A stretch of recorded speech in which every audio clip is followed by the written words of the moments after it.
কতবার যে আমি তোমাকে স্পর্শ করতে গিয়ে গুটিয়ে নিয়েছি হাত, সে কথা ঈশ্বর জানেন। তোমাকে ভালোবাসার কথা বলতে গিয়েও কতবার যে আমি সে কথা বলিনি, সে কথা আমার ঈশ্বর জানেন। তোমার হাতের মৃদু কড়া নাড়ার শব্দ শুনে জেগে উঠবার জন্য দরজার সঙ্গে চুম্বকের মতো আমি গেঁথে রেখেছিলাম আমার কর্ণযুগল। তুমি এসে আমাকে ডেকে বলবে, হে উঠুন, আমি আমি আর আমি একই শুনলাম। এমতো উল্লাসে নিজেকে নিক্ষেপ করব তোমার উদ্দেশ্যে।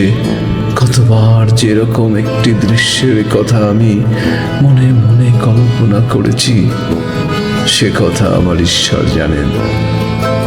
আমার চুল পেকেছে তোমার জন্য, আমার গায়ে জ্বর এসেছে তোমার জন্য। আমার ঈশ্বর জানেন আমার মৃত্যু হবে তোমার জন্য। তারপর অনেক দিন পর একদিন তুমিও জানবে আমি জন্মেছিলাম তোমার জন্য, শুধু তোমার জন্য।